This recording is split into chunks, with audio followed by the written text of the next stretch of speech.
Welcome to the Prove It podcast, where we let go of proving to the world and start proving what's possible. I'm your host, Michaela, prosperity coach, purpose-driven entrepreneur, and woman of faith. This is for the ones who dare to prosper differently, who choose calling over conformity, purpose over pressure, and alignment with divine design over hustle culture. Through honest conversations and transformative stories, we'll explore what happens when you stop chasing approval and start becoming who you were always meant to be. Because your worth isn't up for debate, but how you live, that's where you prove it. Hello, welcome back to the Prove It podcast. I am your host, Michaela, and I am so excited to have Heidi Benson as a guest today. Hi, Heidi. Hello. So, Heidi, go ahead and share with us what you do. So I do a little bit of everything. I come from a teacher background, turned corporate, I never wanted to do that again. So I actually have an online community of women where I help them to find their favorite version of themselves. I know we hear all the time, like the best version of you, but I want you to find your favorite version of you. And my big focus is morning routines because I have said many, many a time that my morning routine saved me in so many ways. And I know that starting your day right helps your day to just go better. And when you love your mornings, you love your days and you love your life. So I help with all things creating a morning routine. Plus, there's a big aspect of taking care of yourself after that with nutrition and exercise. So I am a certified nutrition coach. I am working on my personal training certificate. That is way more intense than I ever expected it to be, but I love all that I'm learning. And then I also teach group fitness, and I love to bring all of those elements into my online community to help the women in there to be able to make those healthier habits for a healthier and happier life. I love that so much. And we're aligned on like so many things health-wise. I really, really value health and fitness and taking care of our bodies and minds as well. And I'm so impressed by you and your tenacity. Like you just go after things, and you mentioned your morning routine. You wake up at 4:50. Is that right? Every morning? So my husband's alarm goes off at 4:10, and and we get up and I get him out the door, and then my day starts about 4:45 when he heads out the door. Okay. Yes. You just seem so, driven and ambitious, and you're just a go-getter. And we have talked about this. You know your Enneagram type. You are a type 8. Yes, And I am through and through. I love the type 8 so much. They just have this natural confidence, and they're the challenger, like they challenge things, and they like to challenge themselves too, right? I am wondering, with your type 8 Enneagram, how has that impacted you, maybe in a not very helpful way? Because the type 8 likes to be in control, right? Yes. You like to have some control over things. And so that concept of surrendering and trusting can be difficult. How have you navigated that? Have you experienced that in your life? Ooh, okay, lots of ways. So to start, I am one who is terrible about asking for help. And I realize that's not like exclusive to an Enneagram 8, but like it's that wanting to appear like I can do it. I can do it all. I can do it. And most of the time, guess what? I really can do it. And I do have that confidence to show up and say, yeah, let's figure it out. But it's so hard because sometimes I'm like, okay, I need to be brave enough to ask for help. And the hardest thing I will say is that like sometimes it's God that I need to ask help from, right? I need his help to get through it. And I get into that place of I know he wants to help. I know he's there to help, but it's up to me to come to him because he's not gonna just step in and do it. And I just to tell a little bit of a story, hopefully it doesn't get too long because I can get long-winded. But um, I I said I was a teacher. I taught preschool. I loved it. That by all means is my calling in life. God gave me the incredible teaching talent. I love being in a classroom. I love helping kids. But I had little ones at home. And I learned very quickly that I was not giving my kids what they needed at school and my kids what they needed at home. I couldn't do both well. And I had made the hard decision that it was time to step back from the classroom for a little bit. Um, and I did that and I came home and I realized again very quickly, I am not a good stay-at-home mom. I don't like it. And I absolutely hated that because I felt so bad. Like that's what I'm supposed to want, right? But I really struggled with it. And so I was talking with my husband and I was like, I just need something. Like, I clearly don't want to go back to the classroom where it takes not only your like 8 hour day or whatever, it's also you bring it home with you and you're always working on it, always worried about it, always thinking about it. Um, and so I just started looking on, I don't even remember, on the internet for job listings. And there was one that was a temporary job. And I was like, oh, that would be perfect because I can do something for a minute and then kind of figure it out from there. It was part-time, temporary. Well, it was at an accounting firm for tax season, just helping. And I got there and I found out that guess what? I'm really good at that too. I wasn't doing taxes, I should clarify. I was the front desk helping the customers. Um, and I really enjoyed that tax season. I loved getting out. I had one son in school and my daughter was a little bit younger, so she um, either went to daycare or with family or whatever while I was working. But it was short days. It was so good. Got done with tax season and they offered me a permanent position. I was like, so they offered me a full-time, or not full-time, a permanent position. And I talked to my husband and I was like, I really liked this. I love it. And he's like, well, let's then just stay. Well, part-time turned to full-time and full-time during tax season is 60, 70, 80 hours a week sometimes. Tax season is brutal in the accounting world. And so as we got into the next tax season where I was working so many hours, I would get my kids up for the day and I would I would take them to school and then someone else would pick them up from school. Someone else would watch them all afternoon. My husband would feed them dinner, put them to bed, and then I would come home and they were already in bed. So I only got to see them for a short window every morning. And that started to take its toll on me mentally and emotionally. And the load of tax season started to take its toll on me physically. And I started to gain a lot of weight. I was feeling miserable. And fun fact, clients love to bring you treats. And so there were treats everywhere all the time. And the more I ate, the worse I felt. But I also didn't have time to care or do anything different, right?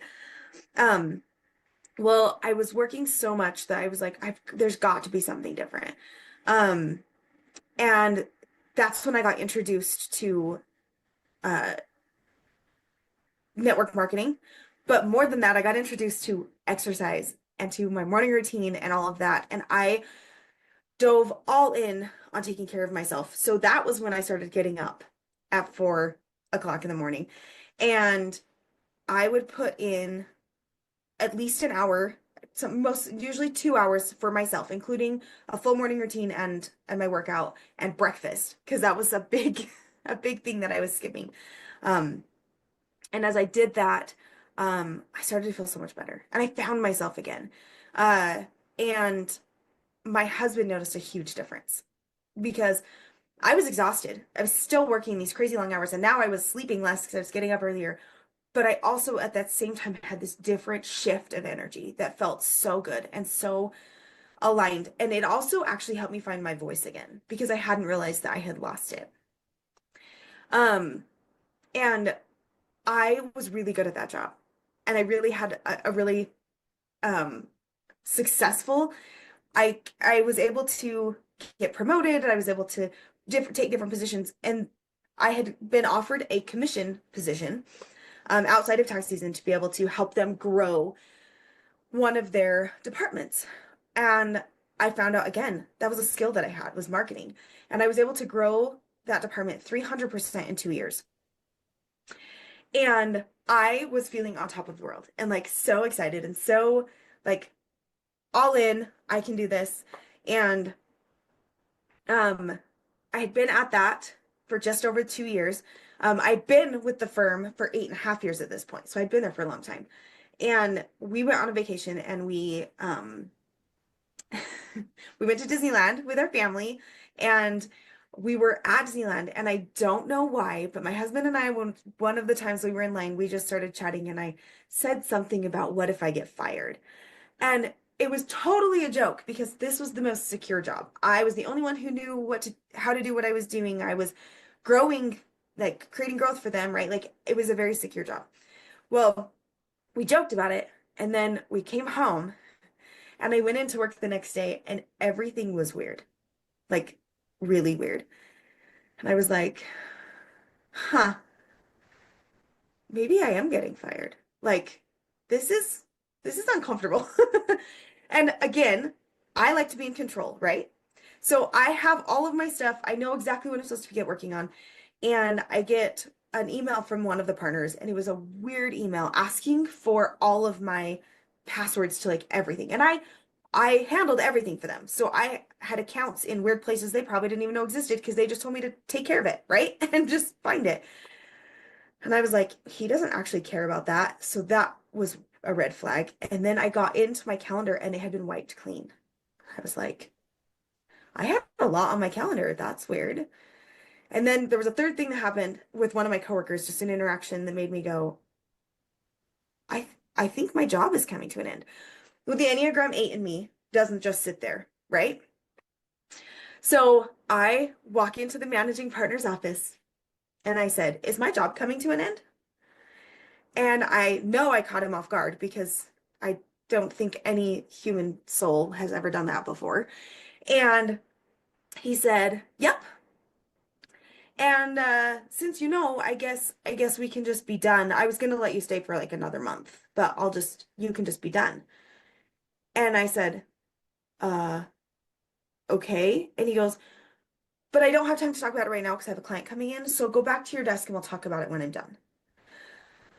So I went back to my desk and I sat down and I didn't know what to do. Like, how do you process that? I had that suspicion, but having it confirmed, I didn't know what to do. And I answered the phone like I was supposed to, and I took care of clients like I was supposed to, and I held my composure as best I could, which was not actually very good. I'm sure it wasn't, uh, it was pretty noticeable, but I kept going and he got done with his client and he pulled me in and he said, we have a severance package for you. And I was like, okay.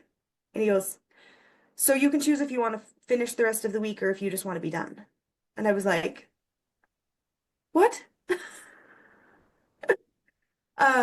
Okay. And I I missed a big part of the story because but to go back, things had gotten weird, right? And this was the next day. So in between that, everything had been weird on Monday when I got back into the office, and this was Tuesday. Got were really weird. I had that weird interaction with my coworker. I went home and I told my husband, I was like, things are weird. I don't know what to do. He's like, it'll be fine. It'll be fine. There's no way they're gonna let you go.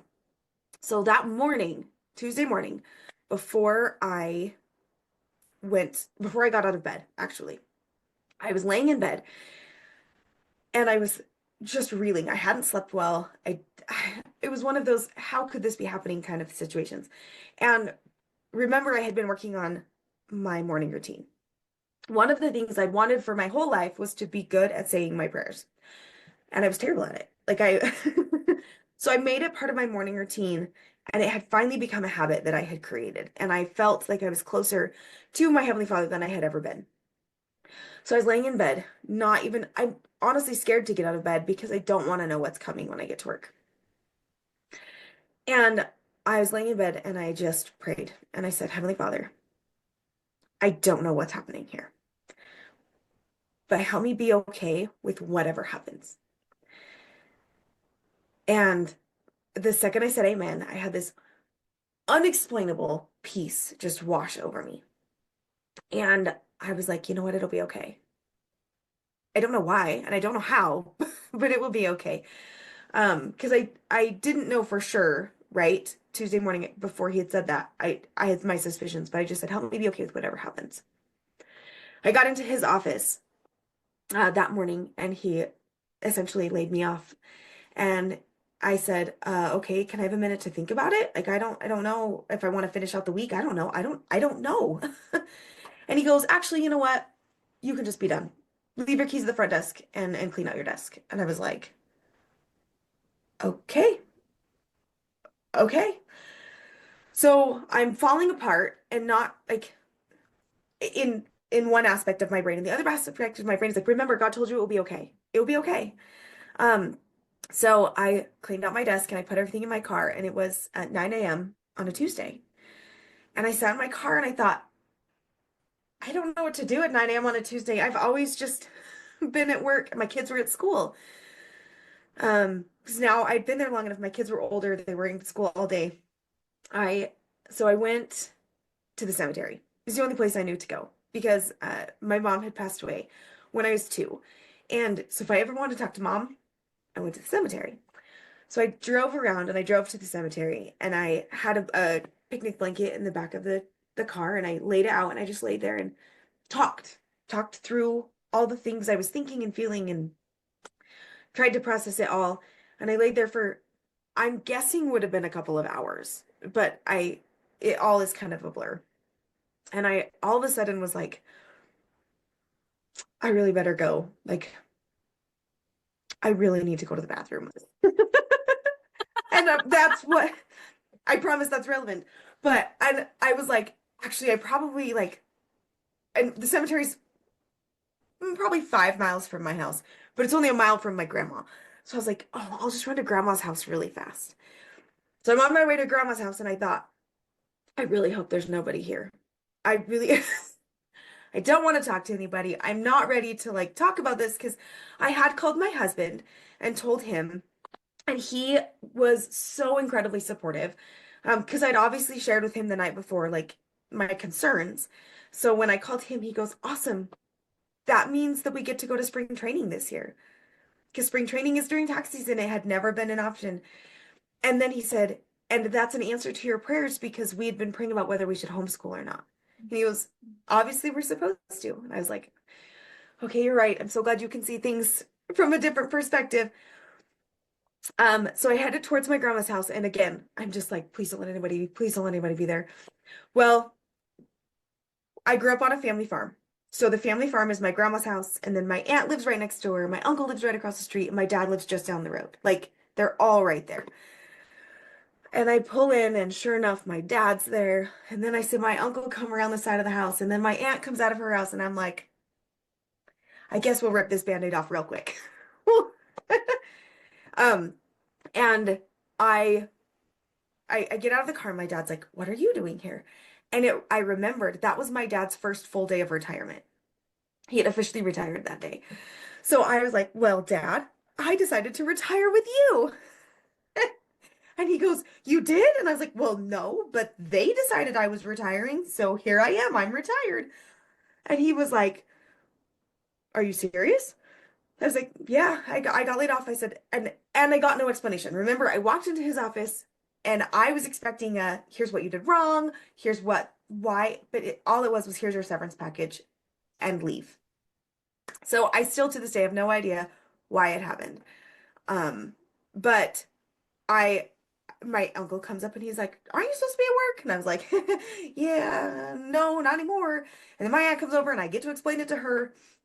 And then I remember, right? I'm there for a reason. I had a purpose for going to grandma's. So I'm like, I'm gonna run in the house really fast. Well, I walk in the house and my 91-year-old grandma is sitting in her rocking chair, and I walk in and her face lights up and she says, are you here to watch The Price is Right with me? And that was God's way of answering that. Sorry, this because when I was little, I told you my mom passed away when I was 2. My grandma and grandpa helped raise me, and I used to go over to her house to watch The Price is Right all the time. That was our favorite. We would have breakfast and watch The Price is Right. So as soon as I walked in and she said, Are you here to watch The Price is Right with me? That was God's way of confirming that that's exactly where I was supposed to be. And that was my moment of surrender. That was when I knew that I was not in control of things, but God was. And He knew exactly where I was supposed to be. Um, so I made it to the bathroom because that was the whole thing that took me there, right? And then I went and sat on the couch and I watched an entire episode of The Price is Right with my grandma. And we played along with all the games and we laughed and we giggled. And I knew everything was going to be okay.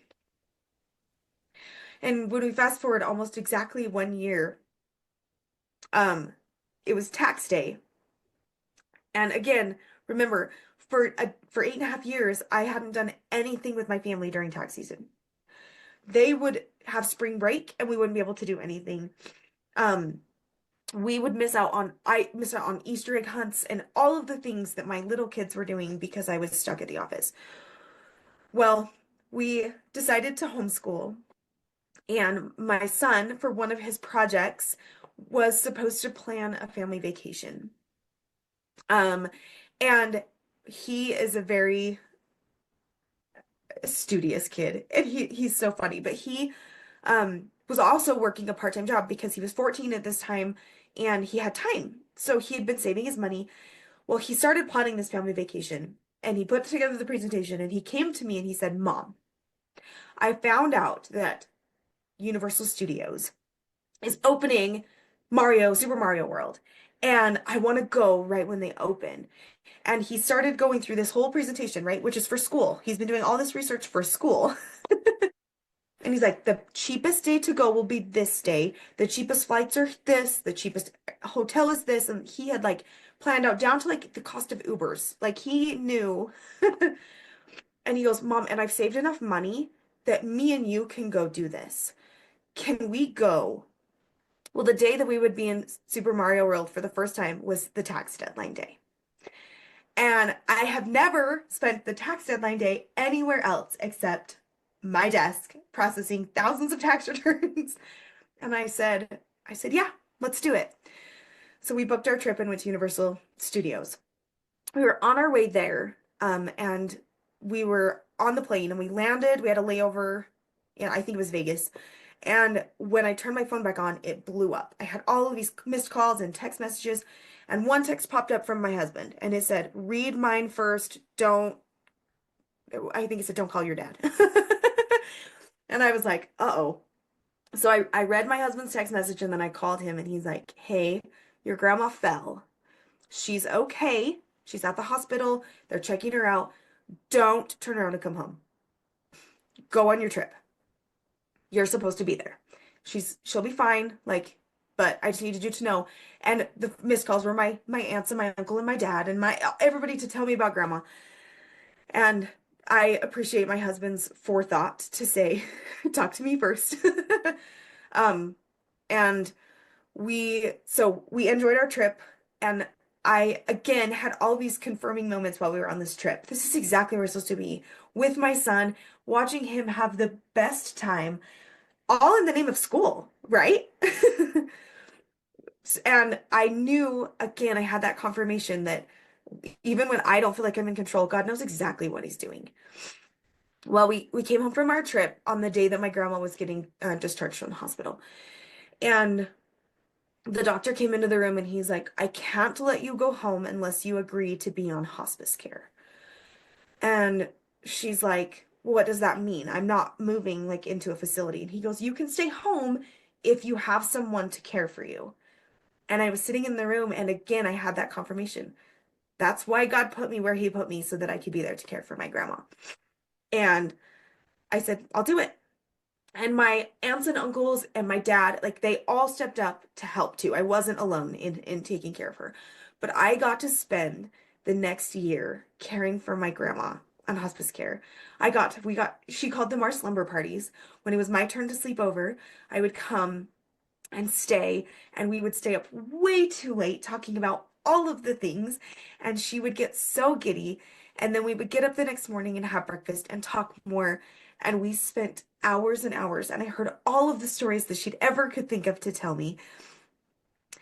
And I sat at her kitchen table. Granted, I started 5 different businesses from her kitchen table because, and they're all still going and all still growing and thriving, but I wouldn't have done that if I'd still been at my desk. If I'd been in that office still, which is where I was comfortable, right? That was secure. That was somewhere that I was in control of the situation, I thought. But when I surrendered and just let God lead, I was put exactly where I was supposed to be. And now I have this amazing community of women that I get to lead that I wouldn't have had otherwise. And I got to spend an incredible year with my grandma, getting to know her on a whole new level. And I was able to bring my kids home to do homeschool. They got to spend that same year with my grandma doing school from her kitchen table or from her couch. And I will never forget one time I had a meeting and I left my daughter with my grandma. And I came back. I walked in the door and my grandma is sitting in her little walker at one end of the house. And my daughter, they have papers lined up in a line all the way. And my daughter's on the other end of the house. I was like, what are you guys doing? And my grandma says, without missing a beat, we're studying whales and we're figuring out how big I think it was a killer whale is or something. And so they were measuring the whole house.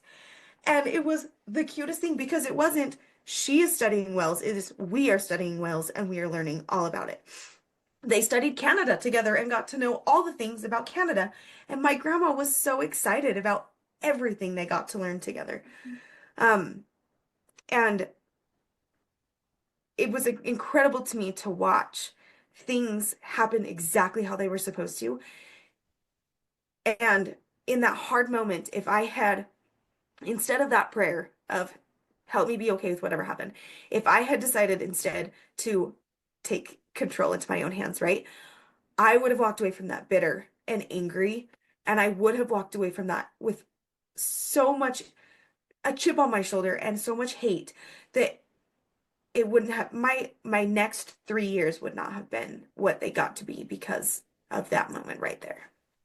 Oh my goodness. I love your story so, so much. And I'm like tearing up hearing about your grandma. It's fine. I'm not going to cry. Okay, I have questions. I want to know when you had that experience of being laid off and no answers, did that affect how you felt about yourself? Did that affect your confidence? You know what? It would have. It would have if I hadn't been in that place. I was in such a different place because of my morning routine, and I will always go back to that because in my morning routine, I had been working on my own vision for my future. The accounting firm wasn't part of that, but I was also comfortable and it was safe and it was a really good income. So I stayed there. Um, but I had been working on my personal development and I'd been working on my spiritual growth. And those were the two big factors that I will say played a key part.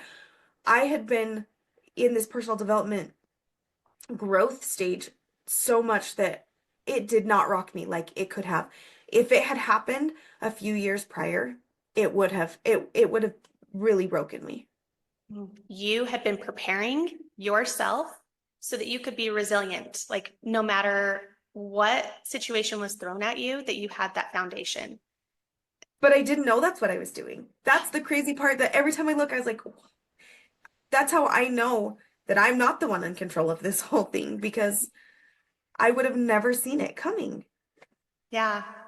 And I just love that story about your grandma with, that she was immersed in your kids' lives. And it just reminds me of my grandma who was a school teacher. She was my teacher in first grade and it was the best. But I can just see my grandma doing that exact same thing. Grandmas are the best. And I want to ask you, what are some of the greatest lessons that you learned from your grandma? Wow. So I will say the big thing, your grandma was your first grade teacher. Mine was the librarian at my elementary school. So I always had her with me when I was in elementary, and I learned to love books from her. I learned to love learning, and she would always find a book for whatever it was we were doing. And um, she's the reason that I love to read today. And that has been a huge benefit and blessing in my life to know to go to books, right?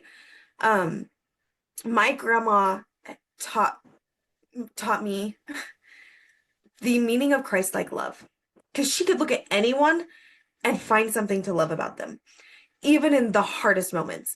Um, and I remember being angry with somebody and saying something about it to her, and she started pointing out all of the reasons that God still loves them. And of course, I was like, I don't want to hear it in the moment, right? When I was little, but now I'm like, wow, she really can see things that I can't in ways I can't.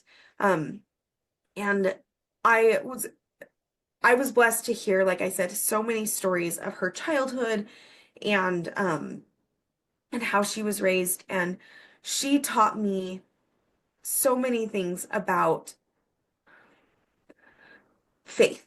That was the big one that I took away. In fact, that is my word of the year for this year, and it's because of her. She had so much faith that what she was doing was enough and that she was where she was supposed to be and that she um I don't even know how to put it into words. She was so ready to go. When it was her time, like there was no hesitation in the end of her life. She just lived and celebrated literally right up until the end and was just at peace with whatever because she had so much faith that it was all going to turn out exactly how it was supposed to. What values or principles anchor you today from things that you've learned, from your grandma, from your dad, other people in your life, and then through what you've experienced and what you've developed for yourself? Ooh, that's a good question. I would say the first thing is resilience, that you can bounce back from anything. I would also say that you can figure out anything. Like I absolutely believe that nothing happens by accident. Um, and if you're looking for the purpose, you'll find it. And that includes the hard things. But faith is the biggest one. I will go back to that one again and again. And I will also say service. My grandma had two special needs sons that she cared for her for their entire lives, and she was always in service to others. And when she was 91, we have a big garden because I said we lived on a farm. There's a big garden out there, and we would be out there. And so we would come in the house, and grandma was getting us cups of water ready so that we could all get, because it was hot outside. Or she would come wheel herself out with her little walker and try to help pull weeds. And we had to like drag her back into the house because no one wanted to pick grandma up out of the garden. And but service and faith are the two things that I would say have anchored me so much. I want to know more about your morning routine that is such a huge part of your life and has been such an anchor in your life. If you can give us like an overview of what you do, and I want to know, this is going to be probably really hard for you, but I want to know like your top thing, or maybe like the top 2 or 3 things that if you had to like give up everything Okay. else in your morning routine, what are those things? Okay. So the quick overview, I started my routine after reading The Miracle Morning. So he has a list of things that you're supposed to do. The acronym's like SAVERS or something. So what I did is I started out with and I'll just kind of walk you through my day. I get my husband out the door and then I change into my workout clothes.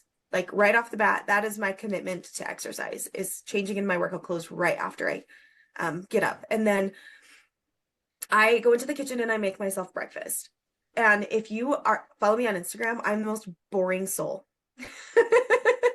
I will eat Greek yogurt with a little bit of maple syrup and cinnamon and fruit every morning and be happy as can be. I love it. I have the same breakfast every single morning too, for like years. I don't know.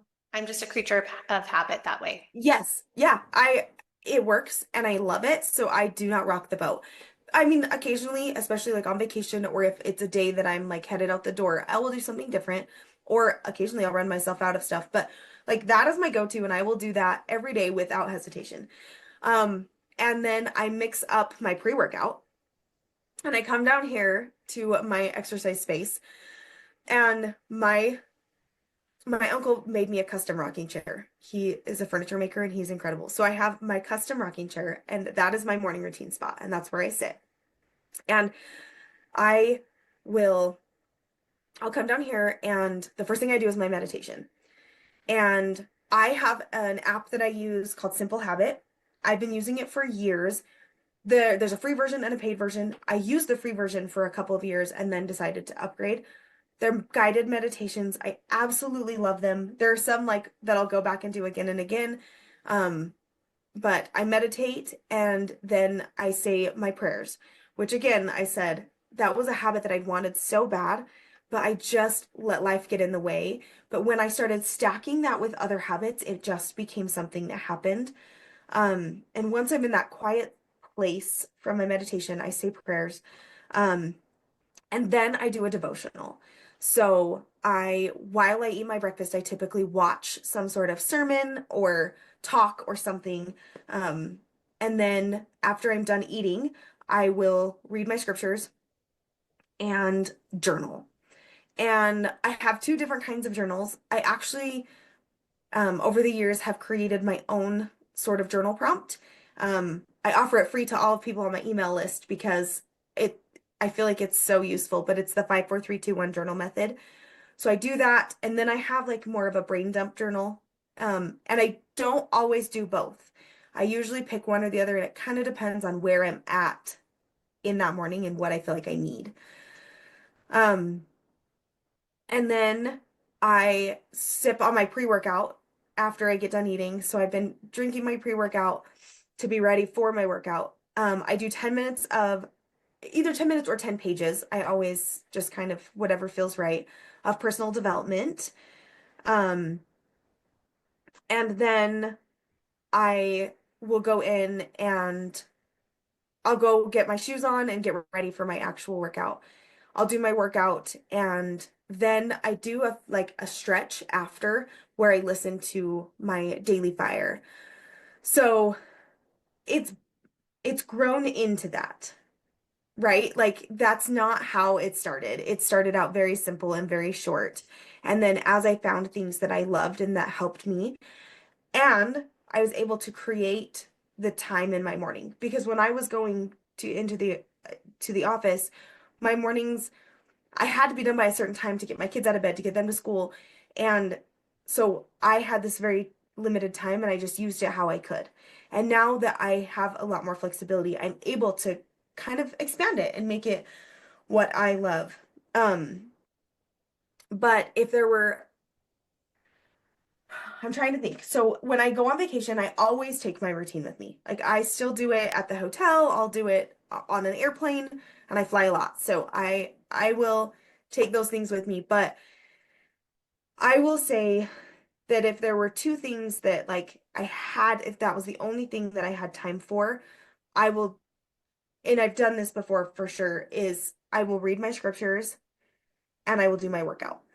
Those are the two things that I feel like make the biggest difference in my where my brain is, where my head is for the day, and where my body is for the day.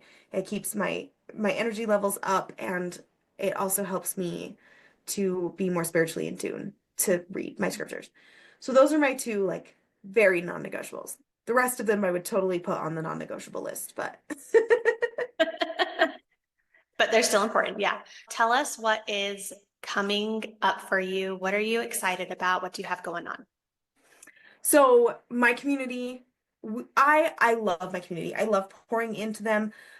So we for the month of April have a new theme. I just do a fun theme every month, and for April we are doing Nourish with Nature. So we are going to talk about getting outside in the nice spring weather, and also nature is how you should be eating. So we'll talk about adding more plants onto your plate and having more of your nourishment come from nature nutritionally. But I go in there The community includes, like, I'm in there daily. I will post, I will respond to all of your posts, and I want that to be the place that you go and start binging and walk away uplifted instead of getting sucked into social media where you feel like you you walk away a little bit drained or you're been in comparison. Like in my community, that's not what we do. Um, but we have that theme for the month. I go in and I also always do a group nutrition training. I'm working on guest speaker for April. I don't have one lined up yet, so I that one will be a surprise. But bring people in to help us learn and grow together. My community, you will appreciate this. My community is called the Morning Mavericks, and Mavericks comes straight from the Enneagram 8 Wing 7, which is what I am. Um, it it fits. Oh, You totally. That don't is like the perfect name for that type. Yep. you don't have to be an Enneagram 8 to be in there and enjoy it. There's so much goodness in there. That's just me. That's who I am. And Enneagram 8s are advocates. And so I am your biggest advocate and your biggest cheerleader. And when you're in there, you will see, like, I'm not gonna let you fail on yourself. I'm not. I want to see you succeed, and I will do what it takes to help you with that.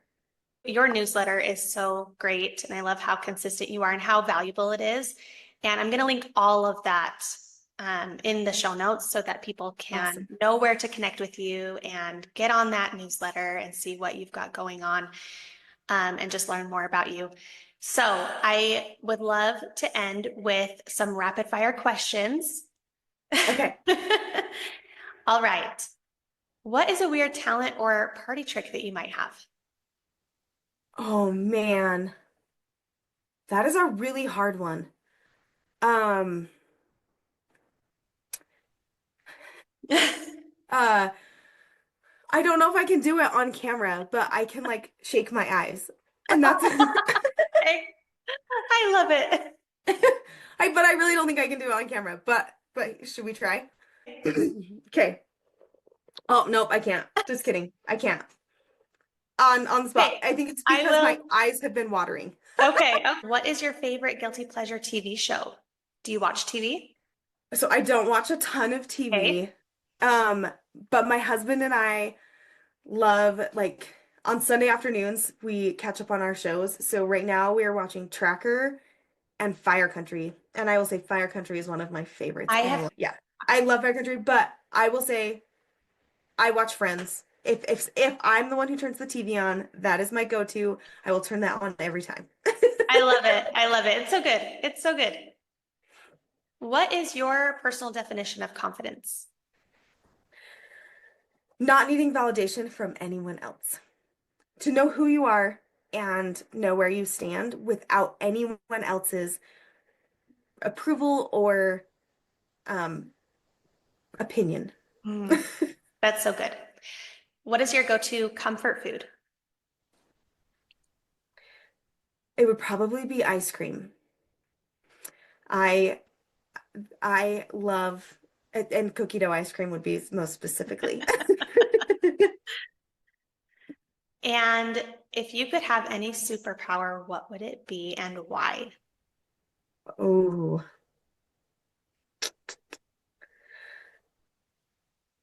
so I was just having this conversation with my son because we were talking about superheroes and stuff.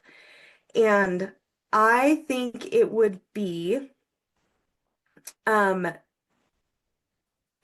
we were talking about the Flash, but it would be like being able to do things faster so that I could do more, which I know is not like That's not Enneagram 8 at all.